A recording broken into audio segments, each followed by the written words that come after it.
You start and I'll follow. Oh, good morning. Two tarts on a journey, and what a journey it's been it's been a real journey for me over the past couple of days. So hi Liz, how are you? I'm good, Margaret. It certainly has been a journey. Even one this morning getting here. So funny. Yes, Yep, yes, same with me. So, but here we are, we're here. So, we'll see how it goes. We'll see how it we goes. will.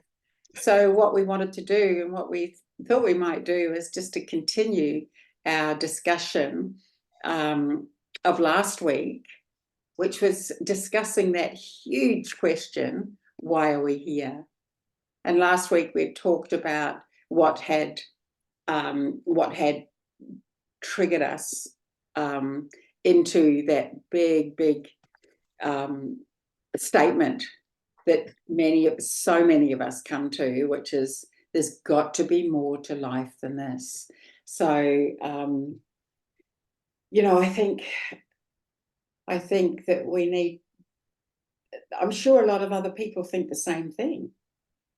I got to the point where am I the only person in the world that thinks like this? And then as I got talking to other people, they were all thinking, I must be the only person on the planet that haven't that hasn't really got control of my life. And sometimes it feels like life's got control of us.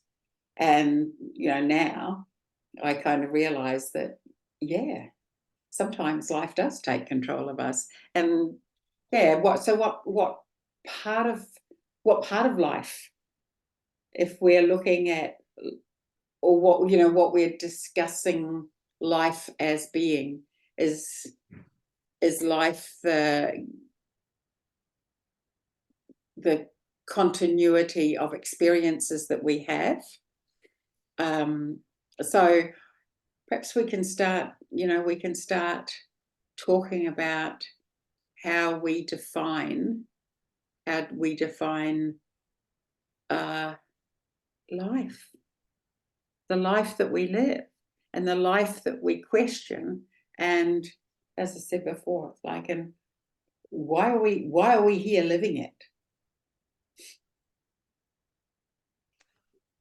Yeah, it is such a big question. I know we were talking about it, but even going back to, and I think we asked the question, is anybody else feeling this? And you know, you do begin to question.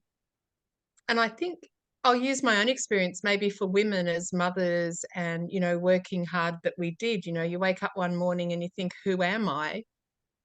And then you begin to think, is this all I'm here for, apart from all the other things that come in? And then you begin this search to find yourself, your own identity as Liz, and not the mother, the wife, the nurse, the teacher, or whatever. And then other things come at you, whether it be, and I'll use the analogy of COVID or something, where we started asking questions and questioning. And then the bigger thing comes in, well, is there something more than Liz? And I think that when you start, if there's something more than Liz, well, what is Liz actually doing? Is Liz living, or is Liz living a life for someone else? And when you sit back and look at that bigger question of even going to a job that you just doing to pay the bills, or you going you're in a relationship just because you don't want to be on your own, or it's too scary to be anything else. It's just like, is this what I really signed up for? And there are all these little things that start to just seep into more of those questions. And I don't know where it suddenly becomes this bigger thing of, I think once you start doing those questions, other things do come in when your reality starts to expand and you go that little bit further and that little bit further.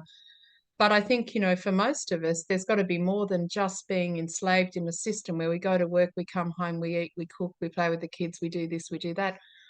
When did we all start wanting something else, or thinking we're these limitless beings that we can create something else? And we talked about creating our own reality, but you have to have that understanding that we are something more before we can create that reality. Yeah. Did I go off No, track there? no, because I think too, when it was like, I heard you saying, what did I sign up for this? What did I sign up for? But where do we get to the point where that's even a concept that we have, that we signed up for this? You know, Is it trauma? Is it like just getting to an end? Like, is it not just trauma, but being in situations of, just say, bullying, or what is, do we actually get to a point where we've just put ourselves in situations time and time again that we're so unhappy, we so might be depressed or down or emotional? Do we actually get to that point where we've been pushed so much that we then suddenly go, this can't be all? You know, yeah, it goes underlining that trauma again. Is trauma the triggering part that can get us to that point of going, is this it? yes, Is yes, because I think, good point. Because I think if we didn't have that trauma, if we didn't have that crisis or the chaos, which so many, everyone has that, where we come to a crisis point, and that kind of generates so many questions, and it also generates an opportunity for choice. Do I want to keep on doing this? Can I possibly keep on this pathway of struggle? And often that's what crisis points to, that we are struggling, and it's survival, isn't it? Just struggling to damn or survive. And then, I think that then brings up, there's got to be another way, because I'm looking out there and I'm seeing other people who are actually living a different experience than I am. I see other people that are living similar experiences to what I'm experiencing, but there's other people out there that are actually doing cartwheels and, getting up and out in the morning, and we've got, I live on the Gold Coast, which is just one of the most beautiful places to live. And so in the mornings we can go down to the boardwater, or the ocean, the ocean frontage. Oh my gosh. And you walk down there at like 5:30 in the morning, and there are people out and walking and running and doing the exercises on this, on the grass and in the parklands in front of the beach. And it's like, wow, there's so many other people out there that are doing whatever, living their lives. It's like, okay, there is another way that I can possibly live. I don't have to choose to live this way. So just, I think the triggering thing for me, I've just gone when right up. when you were talking, was with all of those things that we said about getting to a point of trauma or crisis or whatever to get to that point, or a job that you're going to, you're being bullied in, and you're a shell of yourself. And I'll use that because I was a shell of myself at some Yes, point. yes, I think the question that came to me, which just came when you were talking, is, do I want to continue living someone else's life? yeah, Because that's what it comes back to. I think that's when I started questioning, is this what I signed up for? Because I'm not actually me. I'm not living my authenticity, which we've talked about before. Because, you're told to do this, or this, or you can't do this, you can't do that, whether it's in a relationship or work or whatever. You're constantly being told how to act, how to speak, what to say, what to dress. And we put ourselves in those situations. But I think for me, that shell of myself and that trauma was, I'm living the realization that I'm not living my own life. yeah. I'm not having my own thoughts. I'm not having my own, that's what I think was maybe the biggest trigger for me that started. There was lots of triggers, but that just came when you were talking, living someone else's life. Is this what am I really living for myself? Yes, yeah, I get that. And I mean, my kind of crisis questioning came when I was a mother, uh, parenting young, 3 young children under 6, and just I couldn't get it together. I really struggled every day to create an outer shell that showed the world that I had it together, but inside I didn't have it together. And it wasn't until, I mean, that's what we all undo, don't we? The programming we had, I was bringing my children up the way that I'd been brought up because I thought that was what you did. And it was going against everything that I believed, but I was still doing it. So that was my big wake up call. And it took me years and years and years to actually unravel it all. And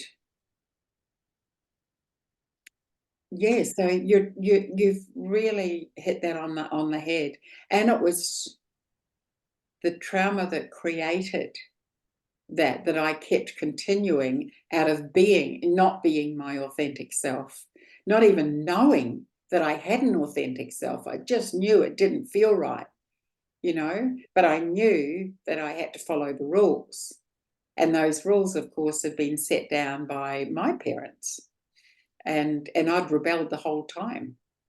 But I still kept doing it. Which is interesting that you were saying as well. We do put the masks up. We could be a shell of ourselves inside or falling to pieces, but we get out of bed, we get dressed, we go to work with a smile on them, and people will go, "You're the happiest person ever." And inside it's like, and the trauma of that. But I'm wondering, just when you were talking, we do start questioning, but at some point, does that is disalignment the word? That Misalignment, yeah. misalignment within, does that actually come to a pivotal point along with all these other triggers that go, you're doing all these things for someone else, you're not doing it for yourself? We question, am I living someone else's existence? But what I'm saying internally, does that higher self, that soul aspect, all of a sudden, is this misalignment so much more aware that it actually stops in your track? Is that the trigger? Is that a point? Did we actually get to a point where we're going, that we notice this misalignment between what we're doing and who we are? And when we start questioning, it was just like, it's that alignment with self, that misalignment. I wonder if that's at some point just really gives you that nudge, and that's where. Yeah. I think that misalignment is the crisis. Whether it be an illness or whether it be a complete falling apart. I call it like hitting the wall, when you just hit the wall and it's like, I cannot do this anymore. So that, and that gives us the choice to, okay, is there a different way I can do this? Is there? And that's often when we reach out for the help, or just really start questioning and stopping, because how often do we just keep on putting the mask on, putting that shell on ourselves every single day? I just remember so vividly being this mother who was so aware that I had to be a certain way for my children when I went to the school to pick them up, and when I would have to be this. So I would always make sure that I looked right and that I said that, and I wasn't me at all. Not that I wouldn't look right, but you know what I mean? I wasn't me. I was so not me. I couldn't communicate with other people. I was just really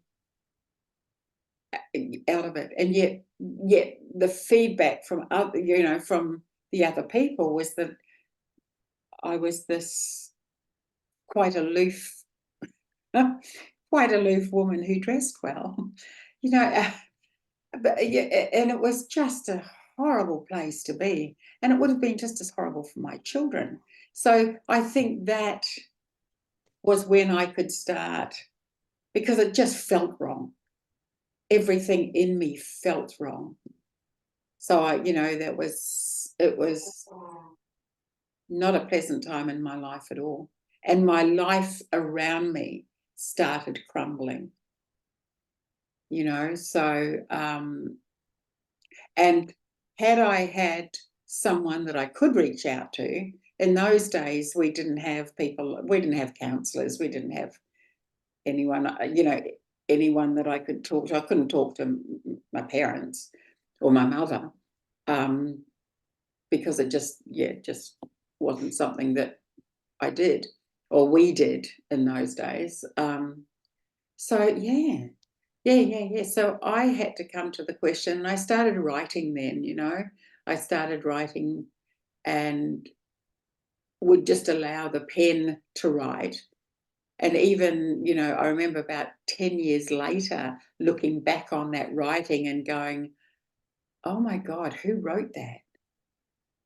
Because I was writing, it was almost like philosophy that was nothing about who I was then, but it was, when I look back, it was about the possibility of who I could become.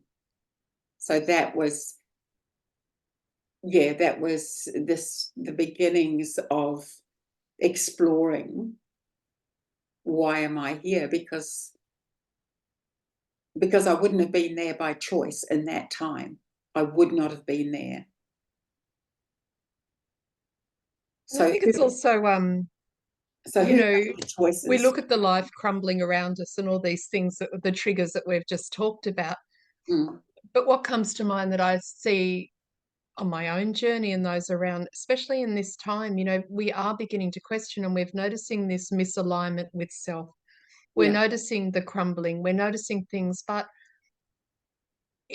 and if we're not, and these emotional things, and if we're not sure of what's going on and we're not listening, it is coming out in health issues.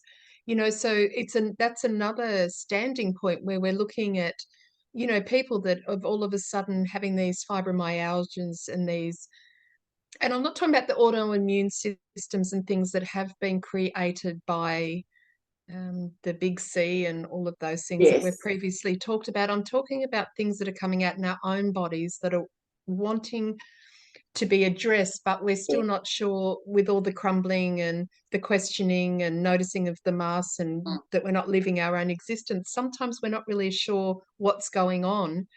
And yeah. we do go down the paths in searches, oh, I'm just sick because of this, this, and this. But, Yes. it's that whole thing of coming and starting to question, is this happening because I'm not being myself or doing things differently? So there's just so many big questions there that, we just think we've got a health issue because of something. But, that quite often is a part of the misalignment and the questioning, and that inner self going, okay, it's time to wake up. You're not listening. It's got to come out Yeah. in a health way, whether it Yes. be an illness, um, an incurable one that they say at that time. But I'm just noticing that we are being asked to look at things and address them differently, as opposed going down mainstream like we have previously, to maybe look at that there is a bigger question, that are we being asked to try and remember who we truly are or what we are here for?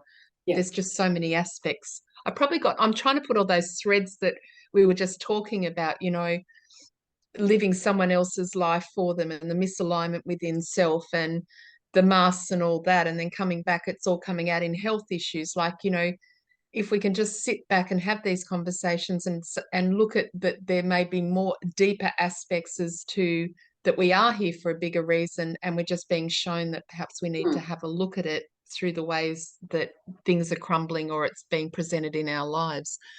I don't think I've really put that together properly, but No, that's perfect. It's perfect because it suddenly made me think. Because I was thinking, when that kind of crisis point comes, I think then we are given messages. And I remember now, when you were talking, it brought up what happened to me when I was in crisis. And I had so many poor me moments. Oh, why is this happening to me? Blah, blah, blah. And you know what? I'll tell a story because I think it demonstrates. I had, as we talked about last week, I used to take myself off to church because I felt as if there was something in that church that made me, that generated within me the thoughts that I was part of something. I Yeah. belonged somewhere, and I didn't belong with those people. I belonged in that concept of something bigger. So we tend to lose that when we're in the middle of living that busy part of our lives. So what happened with me was I was walking down the street in town, and there were all these thoughts. Oh, you know, what am I going to do? How do I, how do I deal with this thing? How do I deal with that thing? Where do I get help from? And I was walking down the street.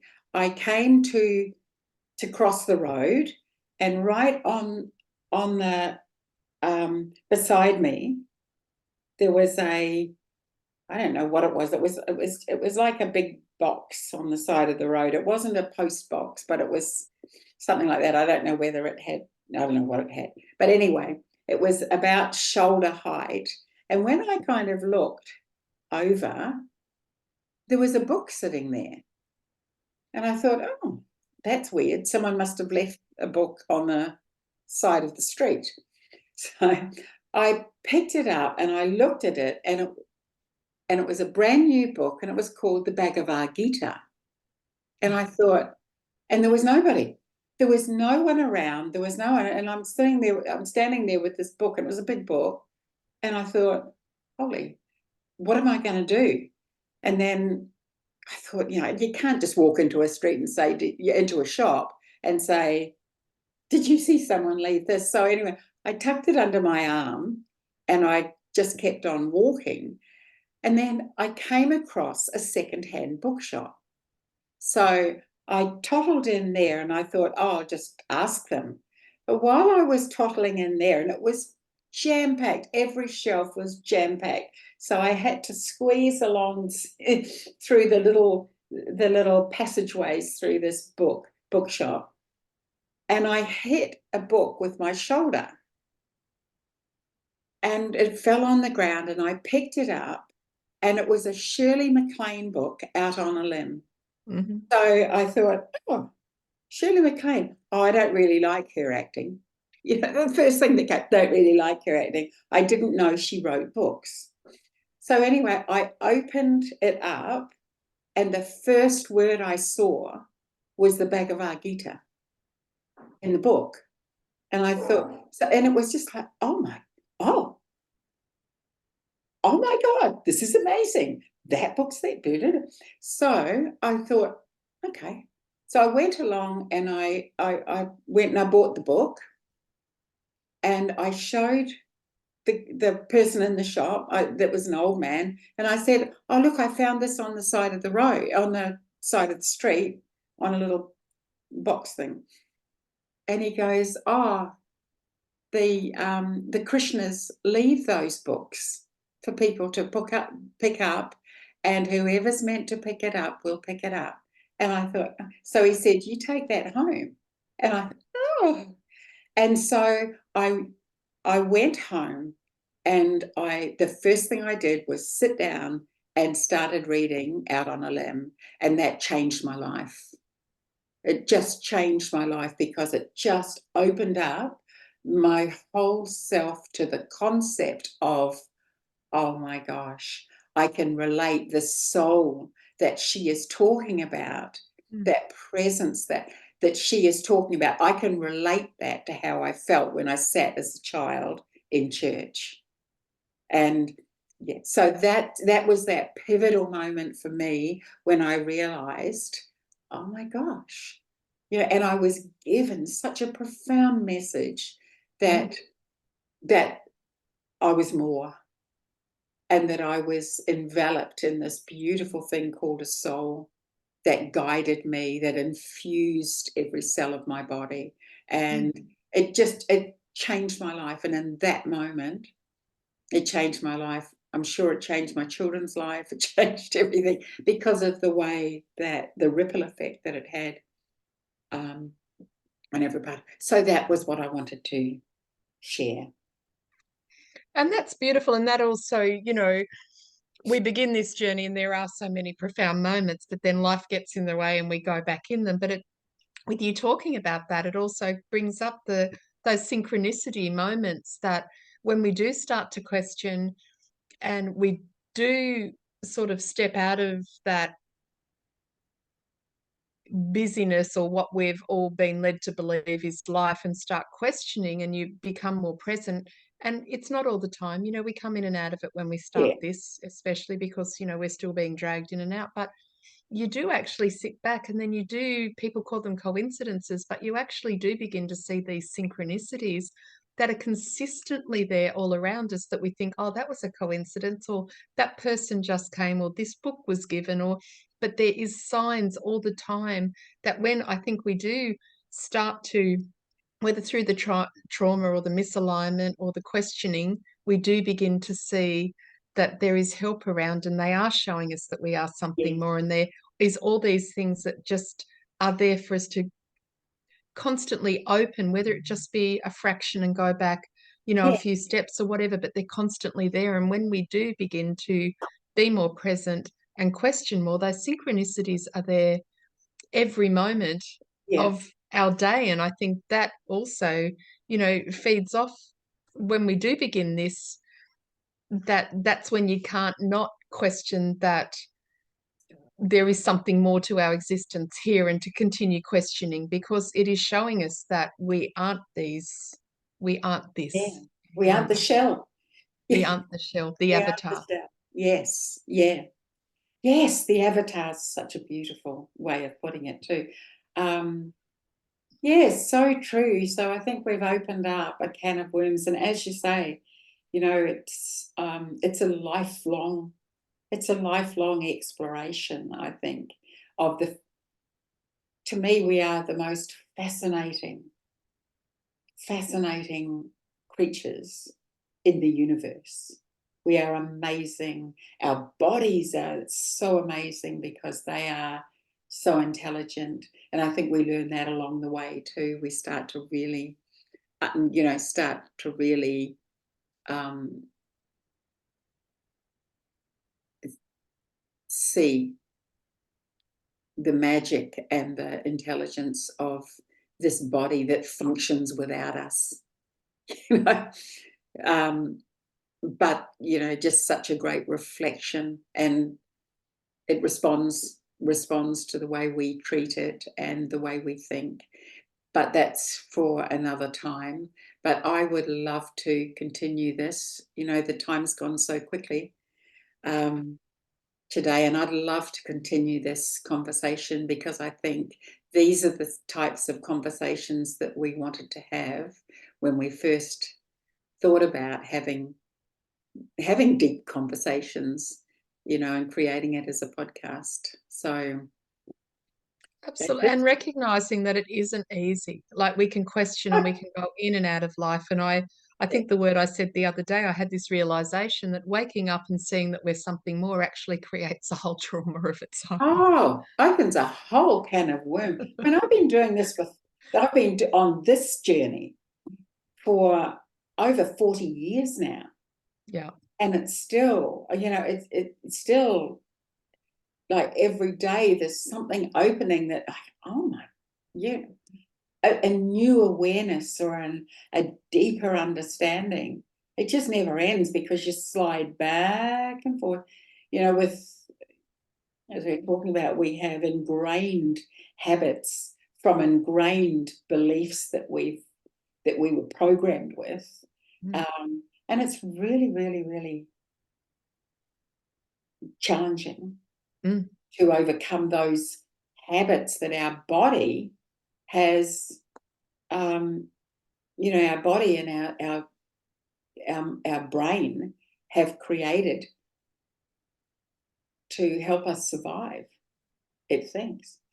So, Oh, absolutely. And as you said, this is a big conversation because, it takes a lot of trust to be able to step into addressing that misalignment and yeah, change and beginning to alter things. But, yeah, I guess that's where we can share our journey, Yeah. and for mine, not so pretty, of continually trying to open that up. So yeah. Oh, I don't think when you get right down to it, when you start really, nothing's pretty. You know, I went through an awful time of I'm my father was an alcoholic, and I vowed and declared that I would never do that. Of course, I did. Mhm. I started drinking very young, and I got out of it really young too. But that period in between it was horrendous, and it was only the fact that I had such an unhealthy sense of shame that I actually got out of it. Because I think if I had have had a normal, healthy sense of shame that most people have, I probably would still be drinking today. So, Oh, it's amazing how much we can hide behind our shame, have that shame and guilt with that, but continue to do something because oh, of the absolutely. inability to, you don't want to feel, or, you just know that this isn't right, but you just don't know how to go about it. And that's where That's I hope right. these conversations will help people, that you're not alone, and, you can step out of those things. You certainly don't have to do my journey of the hurt Yes. and pain and the guilt and shame that I've had to go Yeah. through and Yeah. still go through while I navigate moving through this. But yeah, Yeah, absolutely. Absolutely. But that's what we're here for, just laying it out on the line. yeah, Okay. it So has been lovely, beautiful. lovely, lovely talking to you as always. I love the fact that we can speak from two different ends of this country, this amazing country that we live in, and share our thoughts and conversations and share them with others. Absolutely. And it's a beautiful thing. And I'm so grateful for the opportunity. So am I. And I hope whoever finds us, finds us at the right time, and, Yes. they Yeah. know they're not alone as well. As we Yes. know, we're not alone now. And that's why we've come together as well. That's So, right. yeah. Yeah. Okay. Beautiful. Thank you. Lovely. We shall talk to you very soon next week and Yes, indeed. I'll continue look on forward this to it. theme. Okay. Thank you. Bye.